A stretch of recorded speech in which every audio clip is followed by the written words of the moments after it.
Hello guys, আমরা বেরিয়ে পড়েছি এখন বাড়ি থেকে আশ্রমে যাওয়ার উদ্দেশ্যে। বাইরে বেরিয়ে দেখি আমাদের গাড়ি এসে পৌঁছায়নি, এখনো বসেছে। আমাদের গাড়ি চলে এসছে আমাদের নিয়ে যাওয়ার জন্য।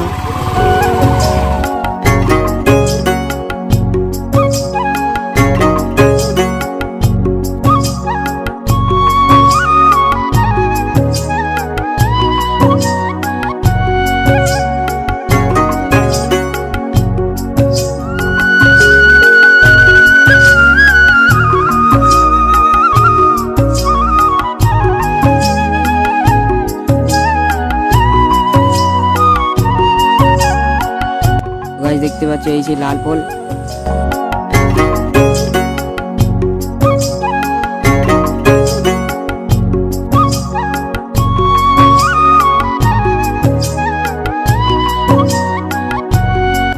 গাছ দেখতে পাচ্ছ। আজকের ওয়েদারটা খুব সুন্দর এবং রোদ্দুর ছিল।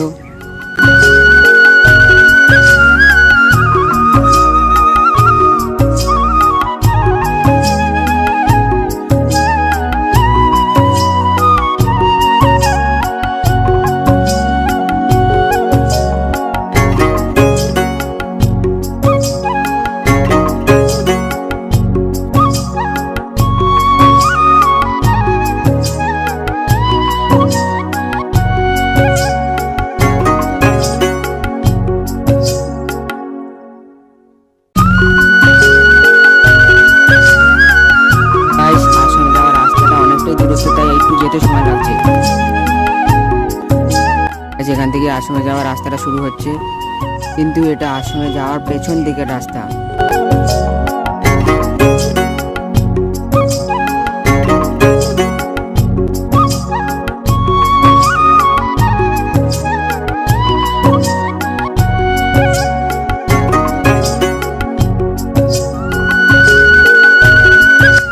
আমরা এখন আশ্রমের দিকে যাচ্ছি ধীরে ধীরে, তো আপনারা ভিডিওটা পুরোটা দেখতে থাকুন।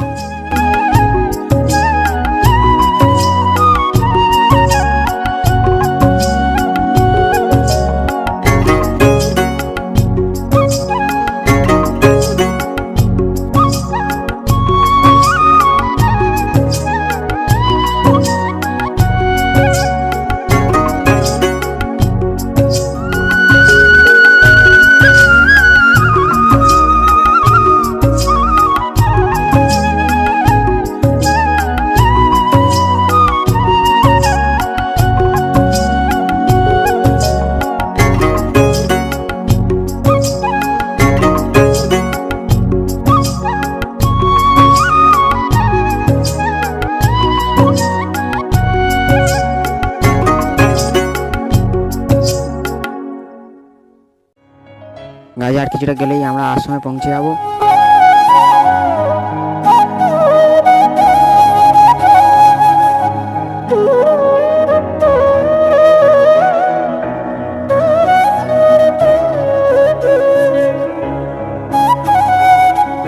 তো গাইস দেখতেই পাচ্ছ আমরা আশ্রমের গেটের সামনে চলে এসেছি। আশ্রমের গেট দেখা যাচ্ছে, এটাই হলো আশ্রমের মেন গেট। তো আমরা সবাই মিলে আশ্রমের ভিতরে প্রবেশ করব।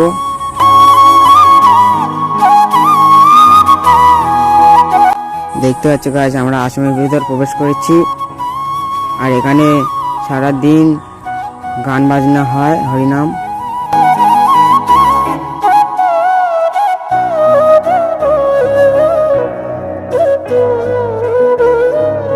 আশ্রমের ভেতর কত সুন্দর ডিজাইন করা আছে এবং মূর্তি অনেক কিছু সাজানো আছে, দেখতেই পাচ্ছ।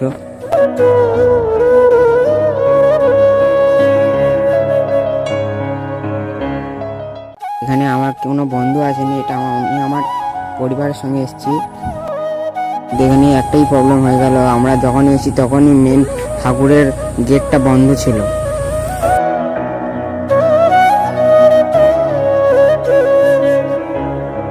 হলো মন্দিরের বাইরে বারান্দা।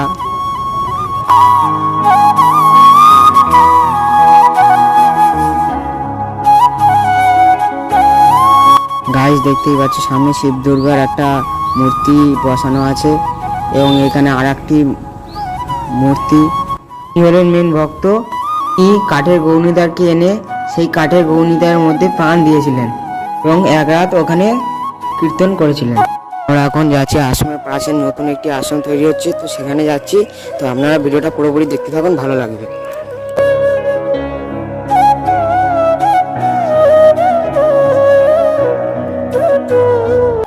গাইস দেখতেই পাচ্ছি সামনে রাধা গোবিন্দের পঞ্চতত্ত্বের মূর্তি তৈরি করা হয়েছে।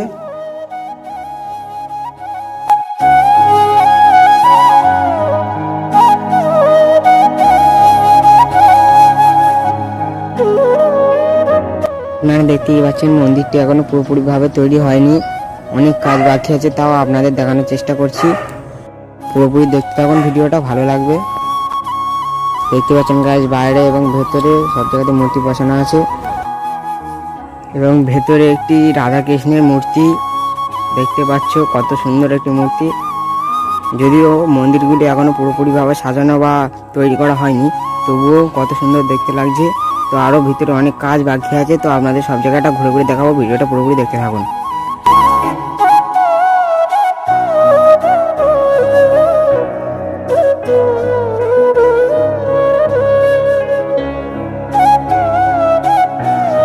এটা ভগবান শ্রীকৃষ্ণের কি রূপ আপনারা একটু কমেন্টে বলে যাবেন। আর সামনেই দেখতে পাচ্ছেন সেই শ্রীকৃষ্ণের গুপ্ত রাসলীলার যে সখীগণ ছিলেন, সেই সখীগণ সহ ভগবান শ্রীকৃষ্ণের এই রূপটা এখানে তুলে ধরা হয়েছে। দেখতেই পাচ্ছেন কত সুন্দর একটি রূপ ভগবান শ্রীকৃষ্ণের।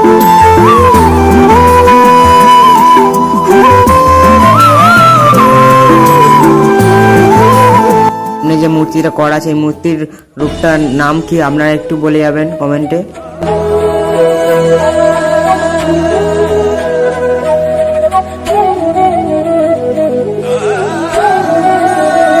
রূপটি দেখতে পাচ্ছেন সেটা হচ্ছে কালীয় নাগের মাথার উপর উঠে যখন কৃষ্ণ নেচেছিল, তখন তার 4টে স্ত্রী কৃষ্ণের কাছে ক্ষমা চেয়েছিল।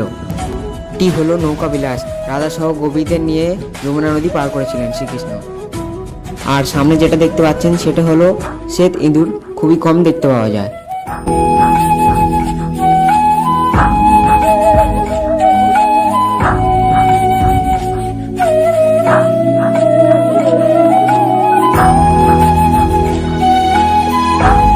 আর এই রূপটার নাম কি এটাও আপনারা কমেন্টে বলে যাবেন।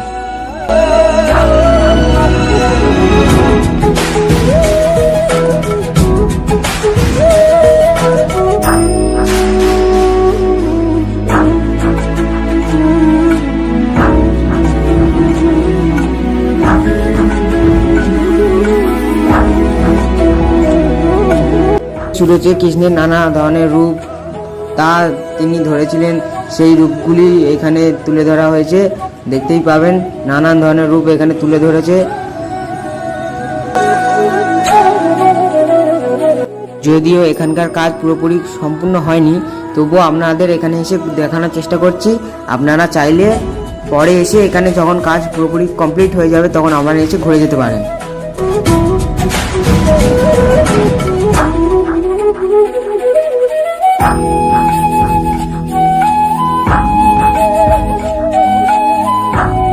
আর দেখতেই পাচ্ছেন সামনে মূর্তিগুলোতে কাগজ চাপা দেওয়া রয়েছে যাতে ভিজে নষ্ট না হয়ে যায়।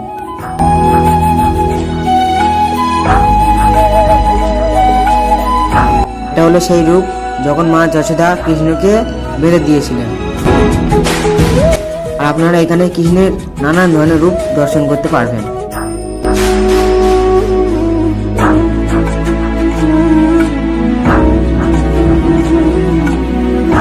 আর এটা হলো শ্রীকৃষ্ণের সেই রূপ যখন শ্রীকৃষ্ণ কালীয় নাগকে দমন করছিলেন।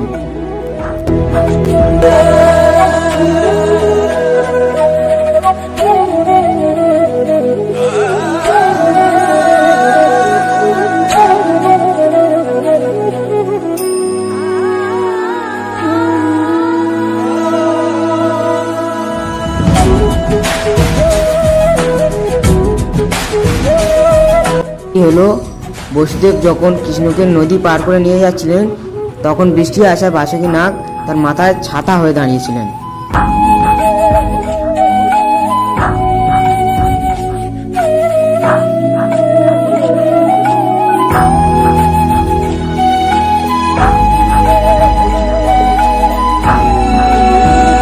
আর এই রূপটি কি ঠিক বোঝা যাচ্ছে না, আপনারা যদি জেনে থাকেন কমেন্টে বলে যাবেন। এটি যেটি শোয়ানো আছে সেটা হচ্ছে মহাভারতের সরসজ্জা, যদিও মূর্তিগুলো ভালোভাবে এখনো তৈরি করা হয়নি। তো আমরা এখন বেরিয়ে যাচ্ছি, আমাদের পুরো জায়গাটার দর্শন করা হয়ে গেছে। তো আপনাদের যদি ভিডিওটা ভালো লেগে থাকে তাহলে আপনারা অবশ্যই এই জায়গাটায় এসে ঘুরে যাবেন, খুবই ভালো লাগবে। এই জায়গাটি অবস্থিত বারুইপুরে, নাম আতাসারা আশ্রম। তো আপনারা এসে অবশ্যই ঘুরে যাবেন। গাইস, আপনাদের যদি এই ভিডিওটা ভালো লেগে থাকে তাহলে like, comment, share and subscribe করতে ভুলবেন না।